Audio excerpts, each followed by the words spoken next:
At least 74 people have died in Texas since Operation Lone Star, a border security initiative in response to the increasing number of migrants, began in March 2021, and another 189 people have been injured as a result of unnecessary high-speed car chases. Now, those numbers came from a new report by the Human Rights Watch that looked at how Governor Greg Abbott's Operation Lone Star put pressure on local law enforcement to chase cars at speeds of up to 120 miles per hour, leading to an increase in property damage and deaths over the past 2 years. To be more specific, there's been approximately $8.7 million worth of damage and a rate of nearly 3 people dying each month because of these car chases. Some local bystanders, including kids as young as 7, have been killed in the process. Now, Operation Lone Star was initially justified as necessary to protect the public from dangerous migrants coming into the country undocumented, trading illegal drugs, and smuggling humans along the Texas-Mexico border. But it's putting actual public safety at risk and reinforcing dangerous and racist rhetoric that conflates migrants with menacing invaders, bringing drugs, violence, and crime to Texas,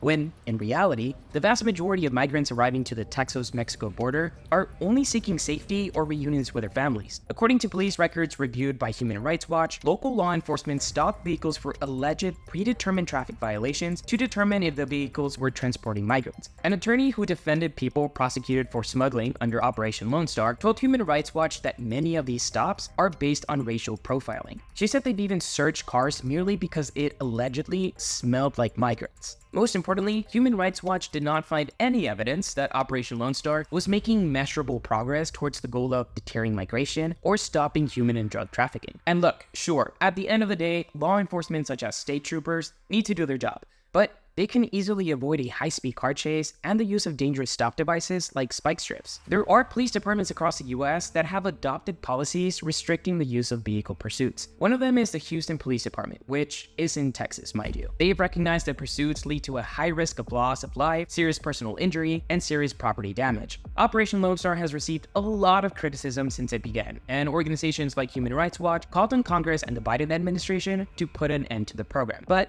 that's not happening, considering it was just given $5.1 billion to operate for another 2 years. But even if it doesn't end, there are steps that can be taken to improve the program, such as revising guidance on the use of racial profiling by federal law enforcement, and establishing a new office that allows individuals to file claims and receive financial or other support for any physical, emotional, or property damage caused by Operation Lone Star. And last but not least, strictly prohibiting high-speed pursuits in or near populated areas when there's no immediate threat of a violent offense, which, to be honest, is the easiest element to enact.